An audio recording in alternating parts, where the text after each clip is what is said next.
ত্রিপলি বাংলাদেশে সবাইকে স্বাগতম। আজকে আমরা কথা বলবো হচ্ছে ট্রান্সফরমার নিয়ে। সো ট্রান্সফরমার নিয়ে কথা বলার আগে আমি আপনাদের কাছে একটা অনুরোধ জানাই, সেটা হচ্ছে যে আপনারা যারা যারা এখনও আমার চ্যানেলটি সাবস্ক্রাইব করেননি তারা করে নেবেন, আর যারা যারা প্রথম ভিউ করছেন তারা অবশ্যই দেখার পরে যদি আপনাদের ভালো লেগে থাকে অবশ্যই সাবস্ক্রাইব করবেন। আমি শুরু করি তাহলে। So transformer is an electrical device. So transformer হচ্ছে একটা electrical device which can transform energy primary side to secondary side. So এটা কি করতে পারে, একটা সাইড থেকে দুইটা সাইড থেকে ট্রান্সফর্মার, একটা হচ্ছে প্রাইমারি সাইড আর একটা হচ্ছে সেকেন্ডারি সাইড। সো দুইটা সাইডের মধ্যে কি করতে ট্রান্সফর্মারের এনার্জিকে ট্রান্সফর্ম করতে পারে ট্রান্সফর্ম করতে পারে উইদাউট এনি কানেকশন। এখানে দুইটা ট্রান্সফর্মার যে সাইড আছে না, প্রাইমারি এবং সেকেন্ডারি সাইড, এই দুইটা সাইডের মধ্যে কোনো কানেকশন থাকে না। আর যে পদ্ধতিতে করে থাকে সেটা হচ্ছে electromagnetic induction way. So electromagnetic induction ওয়েতে ট্রান্সফর্ম করার যে সিস্টেমটা, এটাকে বলা হচ্ছে ট্রান্সফর্মার, এনার্জি ট্রান্সফর্ম। সো এটা করা হয় কেন, কখনো আমাদের যে বুস্টিং করার দরকার লাগে বা বাড়ানো বা কমানোর দরকার লাগে, যে আপনি 11 কিলোভোল্ট দিয়ে 33 কিলোভোল্ট পেতে চান, তাহলে এই কাজটা করা হচ্ছে ট্রান্সফর্মার। অর্থাৎ আপনি কম দিয়ে বেশি ট্রান্সফর্মার এনার্জি পেতে চান অথবা বেশি দিয়ে কম পেতে চান, তখন আপনার ট্রান্সফর্মারটা প্রয়োজন হয়। আমরা আস্তে আস্তে ধীরে ধীরে জানবো ট্রান্সফর্মারটা আসলে কি। So so parts of transformer. So transformer বিভিন্ন পার্টস রয়েছে। ফার্স্টলি সেটা হচ্ছে যে উইন্ডিং। উইন্ডিং মানে হচ্ছে যে দুই প্রকারের উইন্ডিং হয়ে থাকে, একটা হচ্ছে প্রাইমারি এবং সেকেন্ডারি। সো প্রাইমারি সাইডে তার মানে কয়েল পেঁচানো হয় ইয়ার মধ্যে, যে শীট থাকে সেই শীটের মধ্যে যখন কয়েল পেঁচানো হয় সেটাকে বলা হচ্ছে যে প্রাইমারি উইন্ডিং, এবং যে সেকেন্ডারি সাইডে কয়েল পেঁচানো হয় সেটাকে বলা হচ্ছে যে সেকেন্ডারি উইন্ডিং। এরপর হচ্ছে ট্যাঙ্ক। ট্যাঙ্ক মানে হচ্ছে যে মেকানিক্যাল ফ্রেমটা বা বডি পার্ট, মূলত ট্রান্সফর্মার যে বডি পার্ট আপনার বাইরে থেকে যে লোকটা দেখেন সেটা হচ্ছে যে ট্যাঙ্ক, যেটার মধ্যে ট্রান্সফর্মার ইকুইপমেন্টগুলো সংযুক্ত রাখা থাকে। এরপর হচ্ছে কনসার্ভেটর। সো কনসার্ভেটর হচ্ছে এমন একটা জিনিস, যখন টেম্পারেচার বেড়ে যায়, ট্রান্সফর্মার ভিতরে যখন হিট প্রডিউস হয়, অনেক টেম্পারেচার বেড়ে যায়, তখন কিন্তু তেলের লেয়ার যেটা থাকে সেটা কিন্তু উপরের দিকে উঠে যায়, যার কারণে এটা ট্রান্সফর্মার পুরোপুরি কমপ্লিট করে উপরের দিকে উঠে যেতে চেষ্টা করে। সো এটা বাইরে হলে তো আবার সমস্যা। সো এটা যাতে একটা জায়গায় থাকতে পারে সেজন্য উপরে একটা কনজারভেটর লাগানো থাকে, ট্রান্সফর্মার উপরে গোল বক্স করা। সো সেখানে এক্সট্রা যে তেলগুলো বের হয়ে যায় সেগুলো ওইখানে অবস্থান করে। আবার যখন তেলের টেম্পারেচারটা আবার কমে যায় তখন ধীরে ধীরে এগুলো আবার ট্রান্সফর্মার ভিতরে প্রবেশ করে। সো এটা হচ্ছে কনজারভেটর। এরপর হচ্ছে যে ইনসুলেটর। সো ইনসুলেটর হচ্ছে যে এমন একটা জিনিস যে আপনার এখানে কিন্তু 3 ফেজ কানেকশন রয়েছে আপনার ট্রান্সফর্মার ভিতরে, সো প্রাইমারি এবং সেকেন্ডারি সাইডে। সো একটার সাথে যাতে একটা সাইড কানেক্টেড না হতে পারে, কারণ এটা পুরোটা হচ্ছে যে ইলেকট্রিক্যাল ইকুইপমেন্ট। সো যদি কানেকশন হয়ে যেতে পারে তাহলে শর্ট সার্কিট বিশাল বড় ঘটনার সম্ভাবনা হতে পারে। সো এই জন্য ইনসুলেটর ইউজ করা হয় যাতে একটার সাথে আরেকটা কানেক্ট না হতে পারে। এরপর হচ্ছে ব্রেদার অ্যান্ড সিলিকা জেল। সো ব্রেদার হচ্ছে যে আপনার যেরকম নাক দিয়ে আপনার নিঃশ্বাস নিয়ে থাকেন এবং ইনপুট আউটপুট সব কার্বন ডাইঅক্সাইড বাইরে করে থাকেন, নিঃশ্বাস নিয়ে থাকেন। সো ব্রেদারের কাজ হচ্ছে এটা কি করে গরম হাওয়াগুলোকে বের করে দেয় এবং ঠান্ডা হাওয়াকে ভিতরে প্রবেশ করে। আর ভিতরে প্রবেশ করার জন্য ঠান্ডা যে হাওয়া সেটার মধ্যে অনেক ধুলা কণা থাকতে পারে। সো সিলিকা জেল ইউজ করা হয় যে ময়লাগুলোকে এটা আটকে রাখে, এবং ফিল্টারিং করার জন্য এটা মূলত ইউজ করা হয়। ময়লাগুলোকে আটকে রাখে এবং পিওর যে বাতাসটা আছে সেটা ট্রান্সফর্মার ভিতরে প্রবেশ করে, যার কারণে ট্রান্সফর্মার ঠান্ডা থাকে। এরপর হচ্ছে অয়েল। ট্রান্সফর্মার অয়েল সাধারণত পাইরানল ইউজ করা হয় ট্রান্সফর্মার অয়েলে। সো এটা ভিতরে থাকে ট্রান্সফর্মার, মূলত এটা ইনসুলেটর হিসেবে ইউজ করা হয়। কখনো যদি ডিসক্রাইব করে তাহলে বুঝতে পারবেন। এই অয়েলটাও ইনসুলেটর হিসেবে কাজ করে। এরপর হচ্ছে যে বুকহোলস রিলে। সো ট্রান্সফর্মার ভিতরে যদি কখনো কোনো প্রবলেম হয়, সো প্রবলেম হলে তেলের লেয়ার অনেক কমে যাওয়া, এরপর হচ্ছে যে অনেক বেশি হিট প্রডিউস হওয়া, সো এরকম যদি কোনো সমস্যা হয় তাহলে এটা অটোমেটিক্যালি ট্রান্সফর্মারের সাথে যাতে কোনো দুর্ঘটনা না হয় অটোমেটিক্যালি সেটা রেসপন্স করে বা অপারেটিং করে, যে ট্রান্সফর্মারে এখন যদি বেশি বিপদ হয় তাহলে সে এটাকে অফ করে দেয় ওয়ার্নিং দিয়ে। এটা হচ্ছে যে বুকহোলস রিলের কাজ। এরপর হচ্ছে থার্মোমিটার। সো ট্রান্সফর্মার ভিতরে টেম্পারেচার কেমন হচ্ছে, বেশি না কম হচ্ছে সেটা দেখার জন্য থার্মোমিটার ইউজ করা হয়। এরপর হচ্ছে যে oil level indicator. So oil level indicator মানে হচ্ছে যে আপনার তেল কি বাড়ছে না কমছে সেটা ইন্ডিকেট করার জন্য মূলত অয়েল লেভেল ইন্ডিকেটর ইউজ করা হয়।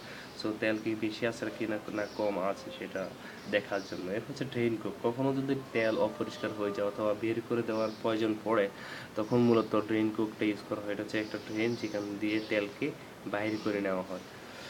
এরপর হচ্ছে রেডিয়েটর। সো ট্রান্সফরমারে আপনি কখনো যদি ট্রান্সফরমার দেখে থাকেন, দেখবেন যেটা পাশে দিয়ে পাইপের মতো কিছু এক্সট্রা লাইন দিয়ে রাখে ট্রান্সফরমার সাথে করে। সো তেলগুলো কি করে, ট্রান্সফরমার অয়েলগুলো কি করে এখান দিয়ে ঘোরাফেরা করতে পারে। সো ঘোরাফেরা করার কারণে তো এই পাশ থেকে এই পাশে যাওয়ার কারণে সে নিজেকে ঠান্ডা করে নিতে পারেন, কারণ ওইখানে ট্রান্সফরমার যে গরম সেটা কম থাকে, ওখানে কোনো লাইন থাকে না ট্রান্সফরমার। সো এখানে গিয়ে তেলগুলো ঘোরাফেরা করার কারণে নিজেদেরকে রিল্যাক্স করে নেয় এবং ভিতরে প্রবেশ করলে ট্রান্সফরমারটা অনেক ঠান্ডা থাকে। সো এটা হচ্ছে যে রেডিয়েটরের কাজ। এরপর হচ্ছে আর্থিং ফিউজ। তো ট্রান্সফরমার কখনো যদি আর্থিং স্ট্রোকস বজ্রপাত হয়ে থাকে, সো বজ্রপাত হয়ে থাকলে ট্রান্সফরমার শর্ট হয়ে যাওয়ার সম্ভাবনা থাকে ভিতরে। সো যাতে ট্রান্সফরমারের কোনো সমস্যা না হয় এই জন্য আর্থিং ফিউজ ইউজ করা হয়, যেটার মাধ্যমে হচ্ছে ট্রান্সফরমারের কোনো বজ্রপাত থেকে রক্ষা করা যায়। এরপর হচ্ছে যে trap changer. So trap changer হচ্ছে যদি কখনো আপনার প্রাইমারিতে ভোল্টেজ কমে যায়, তখন কিন্তু সেকেন্ডারিতে কিন্তু বিদ্যুৎ কম পাবে। সো কখনো কমে গেলে ট্র্যাপ চেঞ্জার দ্বারা, অথবা কখনো যদি প্রাইমারিতে বেড়ে যায় তাহলে সেকেন্ডারিতে বেশি বেড়ে যাওয়ার সম্ভাবনা থাকে। সো বেড়ে যাওয়া বাড়া কমা ডিস্ট্রিবিউশন লাইনের জন্য অনেক ক্ষতিকর। সো ট্র্যাপ চেঞ্জার দিয়ে আমরা কী করতে পারি, ভোল্টেজটাকে বাড়াতে পারি এবং কমাতে পারি, যার কারণে যখন বাড়ানোর প্রয়োজন পড়বে তখন আমরা ট্র্যাপ চেঞ্জার দিয়ে বাড়াবো, যখন কমানোর প্রয়োজন পড়বে তখন আমরা ট্র্যাপ চেঞ্জার দিয়ে কমাতে পারবো। সো এটা হচ্ছে যে মূলত একটা রেগুলেটর হিসেবে কাজ করে। আপনি ফ্যানে ইউজ করেছেন রেগুলেটর, সো রেগুলেটর কাজ হচ্ছে ফ্যানের স্পিড বাড়ানো কমানো, ঠিক সেরকম এটা ভোল্টেজ বাড়ানো এবং কমানোর জন্য এটা ব্যবহার করা হয়। So now difference type of transformer. So transformer অনেক প্রকারভেদ আছে, এখানে মেইন যে টাইপসগুলো আছে সেগুলো আমি তুলে ধরেছি। ফার্স্টলি হচ্ছে স্টেপ আপ এবং স্টেপ ডাউন ট্রান্সফর্মার। সো আপনি প্রাইমারিতে যদি 11 কিলোভোল্ট ভোল্টেজ দিয়ে থাকে এবং সেকেন্ডারি যদি 33 কিলোভোল্ট পেয়ে থাকেন, মানে প্রাইমারিতে কম দিয়ে যদি সেকেন্ডারিতে বেশি পেতে চান তাহলে হচ্ছে যে আপনাকে স্টেপ আপ ট্রান্সফর্মার ইউজ করতে হবে। আর যদি প্রাইমারিতে বেশি দিয়ে সেকেন্ডারিতে কম পেতে চান তাহলে আপনাকে স্টেপ ডাউন ট্রান্সফর্মার ইউজ করতে হবে। আপনার এখানে আপনি দিবেন হচ্ছে 33 কিলোভোল্ট আর এখানে পাবেন হচ্ছে 11 কিলোভোল্ট। সো আপনার যদি এরকম পেতে চান তাহলে আপনাকে স্টেপ ডাউন ট্রান্সফর্মার ইউজ করতে হবে। সো এখানে বলা আছে যে আপনি প্রাইমারিতে যদি কম দিয়ে সেকেন্ডারিতে বেশি পেতে চান তাহলে আপনাকে প্রাইমারিতে অবশ্যই কম তার ইউজ করতে হবে, যে কয়েলটা আপনি পেঁচাবেন সেটা কম হতে হবে, টার্ন সংখ্যা কম হতে হবে, এবং সেকেন্ডারিতে যে কয়েলটা পেঁচাবেন সেটার টার্ন সংখ্যা বেশি হতে হবে। সো এটার কারণে এটার সাথে মাল্টিপ্লাই হয়ে এটা সিস্টেম আছে সামনে, আপনারা দেখলে অবশ্যই বুঝতে পারবেন। সো এটা হচ্ছে যে স্টেপ আপ ট্রান্সফর্মার এবং স্টেপ ডাউন ট্রান্সফর্মারের প্রকারভেদ। এরপর হচ্ছে অটো ট্রান্সফর্মার। অটো ট্রান্সফর্মার সাধারণত ইউজ করা হচ্ছে যে অটো ট্রান্সফর্ম করার জন্য, এখানে কোনো প্রাইমারি এবং সেকেন্ডারি সাইড নেই, এটা নিজেই একটা ট্রান্সফর্মার যেটা নিজে প্রাইমারি এবং সেকেন্ডারি সাইড একটা তার দিয়ে মূলত কন্ট্রোল করা হয়। একটা তার দিয়ে কন্ট্রোল যখন করা হবে সেটাকে আমরা বলবো হচ্ছে যে অটো ট্রান্সফর্মার। এরপর যেটা হচ্ছে সেটা হচ্ছে যে পাওয়ার ট্রান্সফর্মার। তো পাওয়ার ট্রান্সফর্মার যে জিনিসটা সেটা হচ্ছে, সো পাওয়ার ট্রান্সফর্মারটা মূলত ইউজ করা হচ্ছে যে হায়ার ভোল্টেজের ক্ষেত্রে, আপনার যখন ভোল্টেজ রেটিং বেশি হবে তখন মূলত আমরা পাওয়ার ট্রান্সফর্মারটা ইউজ করবো, লাইক 400 কিলোভোল্ট 200 কিলোভোল্ট।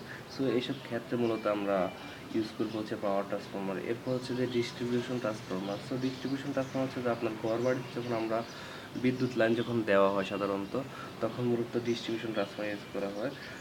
সো এটা হচ্ছে যে লোয়ার রেটিংয়ের ক্ষেত্রে আপনার যখন কম কিলোভোল্ট আপনি ট্রান্সফর্ম করবেন বা ডিস্ট্রিবিউশন করবেন মানুষকে, তখন মূলত আমরা দেওয়া হচ্ছে যে distribution transformer, like 11 kilovolt, 6.6 kilovolt, 3.3 kilovolt, 440 volt and 230 volt. So এগুলো যদি দিয়ে থাকি আমরা তাহলে আমরা ইউজ করবো হচ্ছে ডিস্ট্রিবিউশন ট্রান্সফর্মার। এরপর হচ্ছে যে ইনস্ট্রুমেন্ট ট্রান্সফর্মার। ইনস্ট্রুমেন্ট ট্রান্সফর্মার মূলত দুই প্রকার, একটা হচ্ছে যে কারেন্ট ট্রান্সফর্মার, একটা হচ্ছে যে potential transformer. So current instrument ট্রান্সফর্মারগুলো আসলে ইউজ করা হচ্ছে যে